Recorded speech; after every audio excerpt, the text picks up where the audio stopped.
Ladies and gentlemen, Bungle. Hope you're doing well. I hope you're having a great day. If you're unfamiliar with me, my name is Bungle. I like to do whiteboard presentation videos. And today, we are going to be talking about Enlisted, the World War II free-to-play first-person shooter, talking about Operation Battle Summer. I didn't choose a name, Enlisted did. So we're going to roll with it, Operation Battle Summer. Now you may be wondering, all right, what is this, Bungle? Well, what are we diving into today? Well, it's pretty simple, right? I'm going to orient you to kind of what we're talking about is that there's going to be certain tasks that you're going to need to do, right? There's rewards, a list of rewards, and we'll go down the laundry list right here about stuff that's coming up.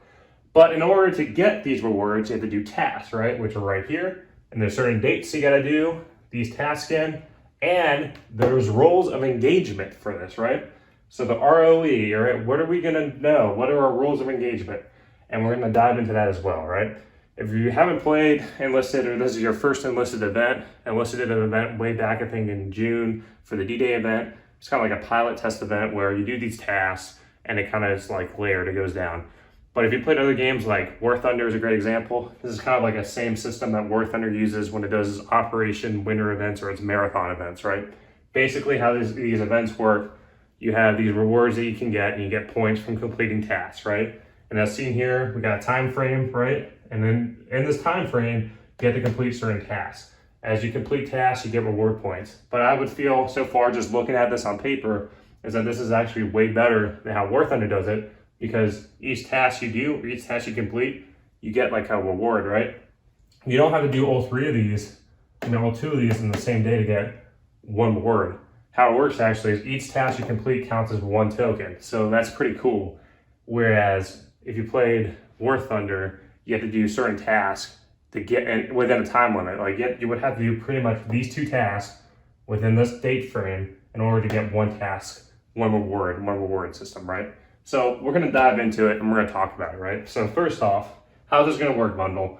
Well, it's pretty simple, right? We got a task, and this is gonna start this Friday, the 9th of July, 2021. So the first task, right, we're gonna kind of talk about how this is gonna work, is that you get rifle kills, right?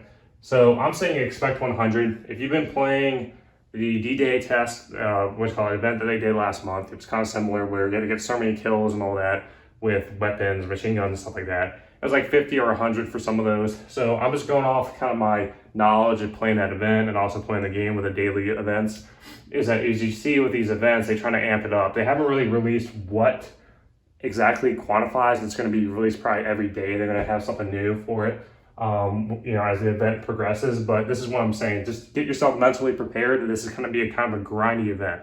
So rifle kills, expect 100. So going down to our ROE, right?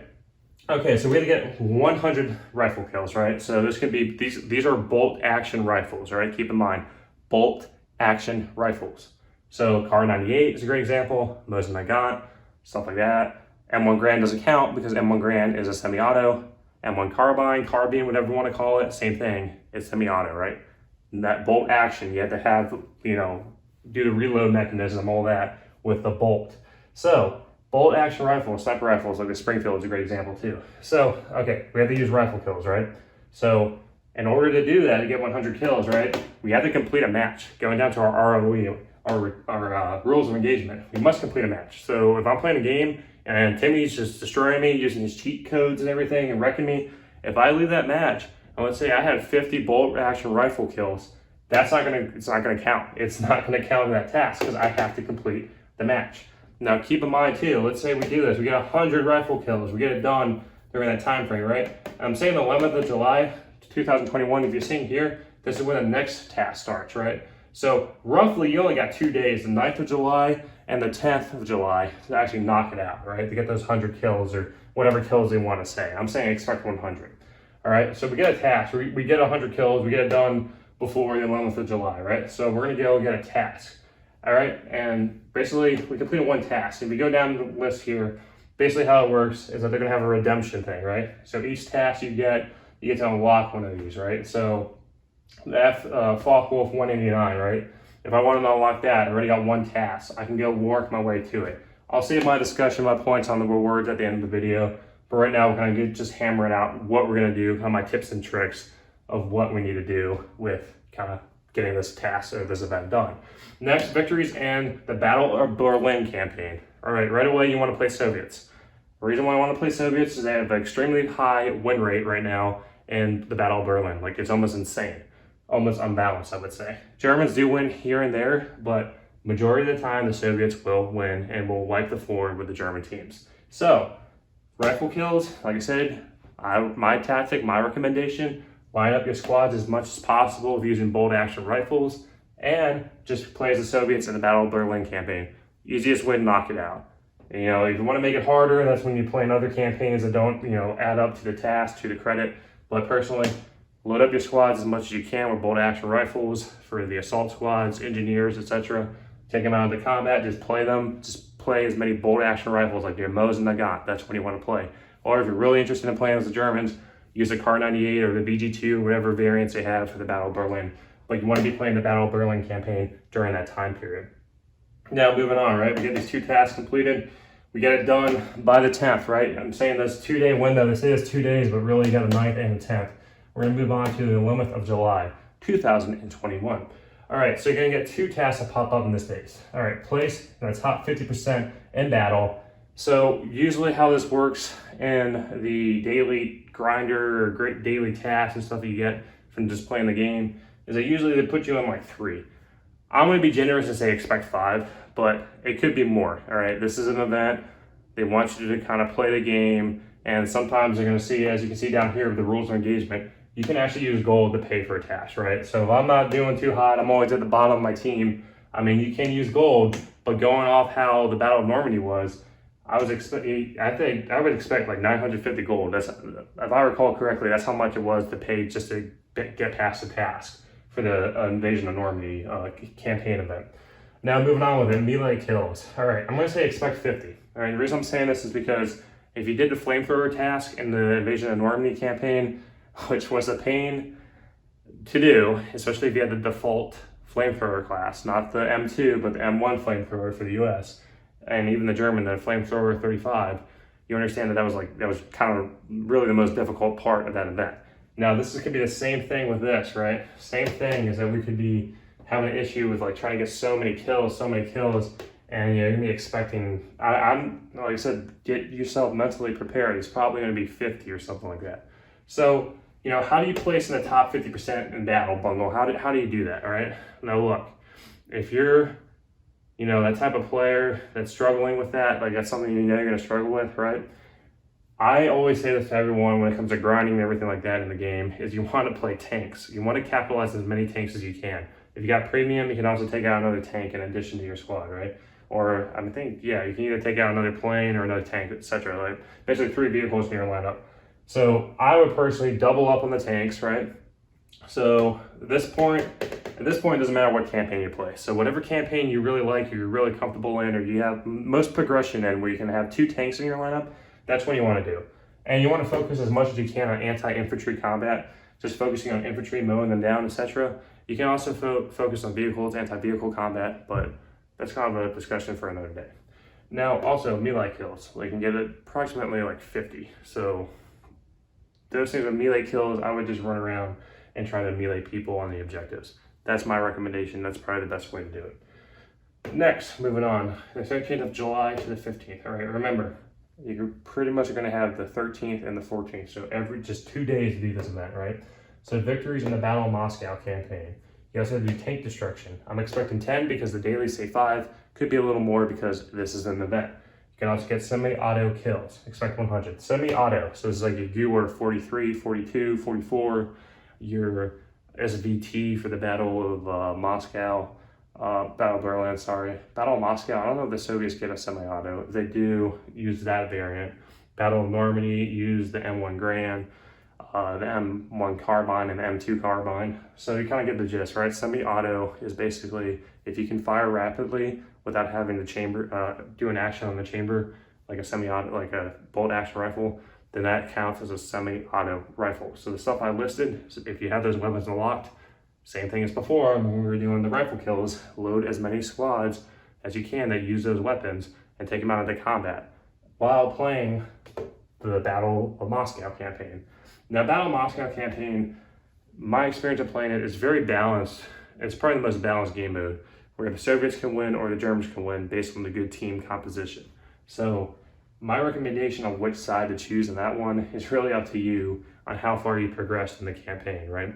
Soviets, I find, have a little harder time winning than the Germans, but that's my own personal preference. I probably would play the Germans. But you gotta ask yourself where you're at, if you've grinded far enough in that, and whatever you feel comfortable playing. Really, that's up to you. Tank Destruction, Battle of Moscow, if you're playing that as well, I think the Germans have a better lineup with tanks. I would say the tanks are a little better, but at the same time, I've gotten kills with the BT-7, with a premium German Russian APC. I did a video on that. You can check it out on my channel. But basically, like I said, it's a very balanced campaign. So there's different ways to skin a cat, right? So you can play Germany or you could play Russia. It's really user preference on that. Now, moving on, 15th of July through 17th. Remember, you only got the 15th and the 16th. 17th is like the time that you're done. Like you need to be done by the 16th. So victories in the Invasion of Normandy campaign. Getting tank kills and placing in the top 30% in battle. So I'm expecting 10 just based on my preference of how the daily roulette works with everything, with the challenges you have to do and all that. Same with tank kills, it's usually 5, so maybe 20. Like I said, could be more, could be less, right? But let's get ourselves mentally prepared that this is gonna be a grindy event. Now, victories in the Invasion of Normandy campaign. So this is subjective. When I first played, the Allies did struggle a lot and the Germans were very easy to use. Like a month ago, it was kind of funny how the meta changed now, meta, whatever you want to call it. Now it's basically the jumbo menace is out there, right? And if you go on the Enlisted forums, if you're from the Enlisted forums, you know what I'm talking about. So there's a very big outcry against the jumbo. So if you're that viewer right now watching that has the jumbo unlocked or has a US maxed out like I do, I'm going to play the US, all right? And the reasoning why is if you get airfield as a US, you're most likely to win, especially if you have a jumbo or not. And not saying that the jumbo is, OP and, ruin the game and all that, right? That's a debate for, that's for another day, right? But I would personally, if you have the jumbo unlocked, right? You have the US maxed out, play the US for the victories in the Invasion of Normandy campaign. If you're not kind of there yet, and you feel comfortable playing the US, play that, right? I'm just saying the German teams are kind of hit and miss. Now, on the other hand, if you're kind of playing new to the game or haven't really started the Invasion of Normandy campaign, then for getting victories, tank kills, etc., it's going to be a little different from the aspect of matchmaking is actually weighted based on where you're at the campaign level. So if you're newer to the game, I would actually say stick with Germany because the Puma is pretty strong. If you play the Puma, pretty much getting kills, mowing enemies down, etc. Especially if you tie it in with the Panzer III-M, the premium. Did a review on it. Very solid premium tank. Probably the best premium tank in the game right now. Tie that in, you'll do well with getting those kills, tank kills, and also victories too. And it's kind of early matchmaking, stuff like that for the Germans are pretty good. But the meta, as it gets longer, meta, whatever you want to call it, as you progress, it basically, the Allies start kind of getting an advantage. It's like a 60-70% chance the Allies are going to beat the Germans. So keep that in mind when you're playing that. Now moving on, 17th of July to the 19th. Remember, 2 days. So really you got the 17th and the 18th.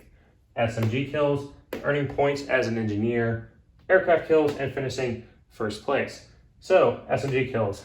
This is pretty much what you want to use the PPSH, MP40, M1A1 Thompson, the M3 Grease Gun, MP18 Premium Squad from Germany. You have a bunch of tools, but the toolkits, right? These can't be MG, like machine gun kills, like MG34, MG42, using a machine gunner like the BAR. Those don't count. You want to use MP40, M3 Grease Gun. Basically, when it says submachine gun, you want to make sure you're using a submachine gun, but I'm kind of giving out free chicken, right? MP40 is probably the most solid platform out there next to the PPSH, if you have that unlocked, or the PPD for the USSR.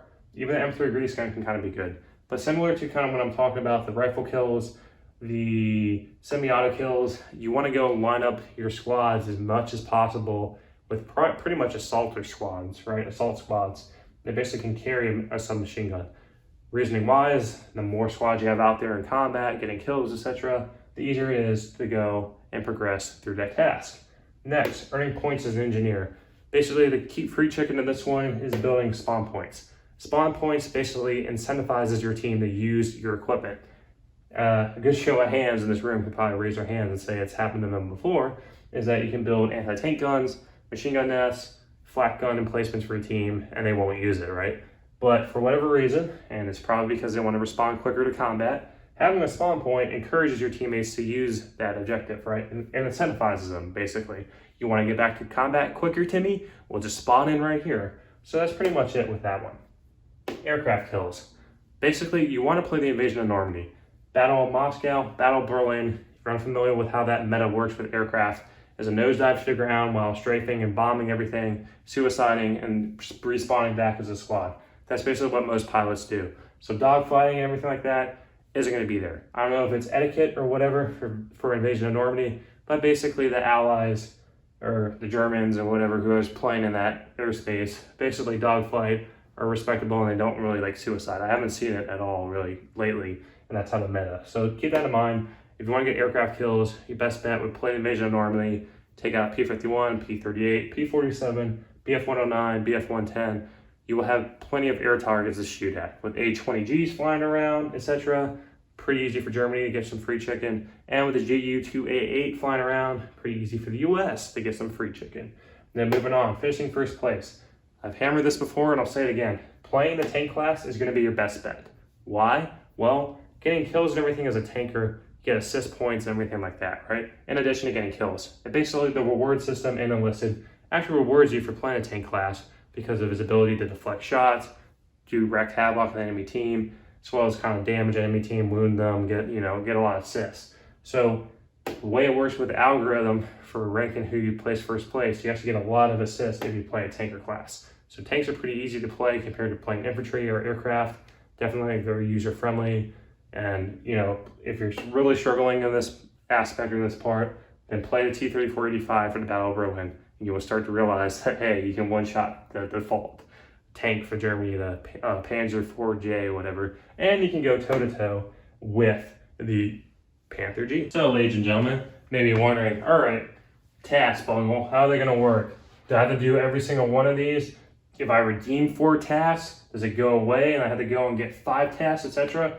Well, we're going to do some simple addition, right? So basically 8 plus 7 plus 5 plus 4, total is going to be 24 tasks, right? All right, now let's move over here. I listed all the tasks that Enlisted says you have to do or you can do to earn 1 task, right? Remember, completing a task equals 1 task. So let's count. 1, 2, 3, 4, 5, 6, 7, 8, 9, 10, 11, 12, 13, 14.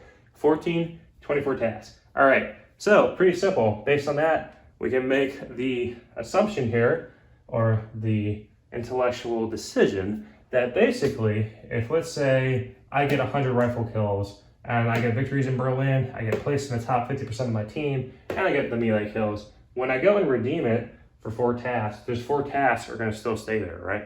And even when I get SMG kills, I earn points as an engineer, I can get some steel swords, I can get that rhino. You see what I mean? The task will carry over. So basically, you got to look at your schedule and kind of plan based on that how you're going to be best able to capitalize on this. Remember, you have 2 days per event to kind of do as many tasks as you reasonably can do.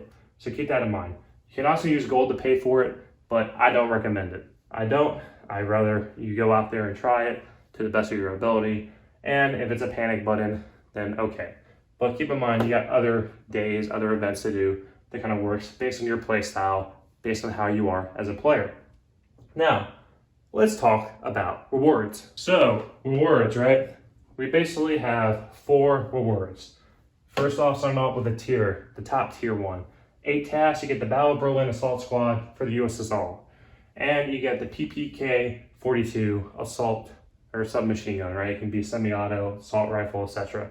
Semi-auto, assault machine gun, submachine gun that you can use for the Battle of Berlin, so you can have that in your lineup. Pretty strong. I don't know if it's going to be premium or not. We got to keep that in mind. But if it is premium, that would be great. It'd be a great lineup for the Battle of Berlin for the Russians. Now moving on with it, the M5A1 Rhino. This is a United States variant for the Invasion of Normandy. This gets improved shells.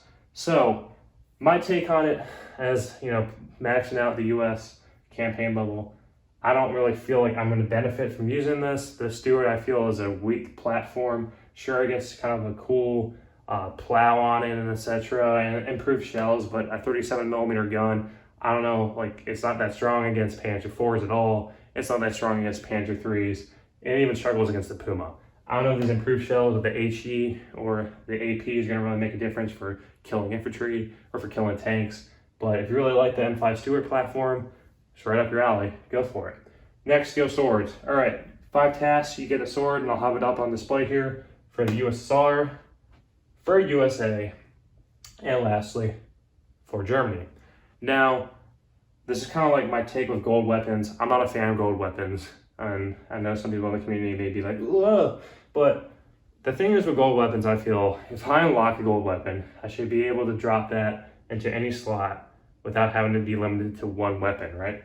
And that's the problem, is that with these steel swords, I'm going to guarantee it's going to happen. You unlock one of them. It's probably going to be one steel sword you have to choose for either the USSR, USA, or Germany. You choose that one, you're stuck with one, and it goes into the knife slot of whatever soldier you want to have. So, I mean, personally, a good rework I'd like to see is that if you get like gold weapons or whatever, or even these swords, that they're universal, that they're not limited to just one, right? They're unlimited quantity. It should be a reward for getting that, because it's kind of hard to get a gold weapon, and it's also going to be kind of difficult just to get a steel sword. So why not have that be unlimited for your squads that you want them to have? That's just my opinion. Now moving on with it, lastly, if you do 4 tasks, you get the Focke-Wulf 189, and this basically gets 4 times 50 kilogram bombs. It's basically a lightweight, agile, I think it's like a scout recon aircraft, and it was used in the Battle of Moscow. So this is gonna be a Battle of Moscow campaign. You know, personally, would I take this over with the Stuka and everything? Probably not. I'm gonna keep the Stuka. I feel like the Stuka is a powerhouse and does a lot in that campaign. So I'm gonna be a little biased. I like the Stuka. I mean, if you really like the Focke-Wulf 189, you like the way it looks, you played War Thunder, you're a fan of it, go for it. But me personally, that's how I feel. Looking at the rewards in general, right? You know, being objective here, this is it's pretty unique, right? It's a pretty cool event that Enlisted is going out and giving basically free content out. So yes, while the rewards may like, oh, this is kind of lackluster, not that cool. The only good thing in this, you know, is the assault squad. I mean, take it with a grain of salt, right? This is kind of new content that's for free that incentivizes people to play the game. So being objective here, it's kind of cool that it's actually added. I mean, of course, you know, you can shoot for the moon and wish for this, and this, and that. But I mean, like I said, there's been a content drought, so it's kind of nice to see this. And there's some kind of suspicions that at the end of this event, they're going to talk about the Battle of Tunisia or probably get the pre-order squads and stuff like that coming out. So basically, this is my take on how to play this campaign. I mean, how to do this event, how to do this operation, kind of my tips and tricks from playing the game, being an experienced player with it. If you want more help or more information, comment down below and I'll do my best to respond to you. You can also check out my content on my channel too, kind of give you tips and tricks on the way I play. I'm usually the type of player that finishes top 20% top of my team most of the time. So if you're kind of confused or kind of want tips and tricks, watch my gameplay, watch my reviews to kind of see what I do, kind of what helps me and stuff like that. But basically, this is going to be based on your schedule, your availability, what you feel comfortable playing, and using it to the best of your advantage to accomplish this operation. I feel that this is possible, very doable compared to a lot of War Thunder events and everything like that, especially the ones I've done. Very flexible and it's kind of player friendly, which I really like. So there's that as well. But if you reach this point of the video, if you're a new viewer, new sub, I hope today is the day that I earn your subscription. If you're a returning sub, returning viewer, which you know, at this point of the video, I'm just rambling, right? No one's watching. So if you're around, let's put Magic the Gathering down. Hashtag Magic the Gathering. I don't know if any of you will play it. Probably, like I said, I'm talking to myself at this point. But definitely probably the greatest trading card game ever invented. So I just want to say, viewers, returning subs, etc., you matter. Thanks for stopping by and watching my video. Your constant comments, your feedback, and support helps me with the YouTube algorithm. Mashing that like button helps me get recommended more, increasing my percentage as we go on the road to 1,000 subs and finally being able to post polls so we can go and have questions and stuff like that being discussed. But other than that, hope you all have a great day. Take care. Be another video coming out probably soon, tomorrow. I don't know.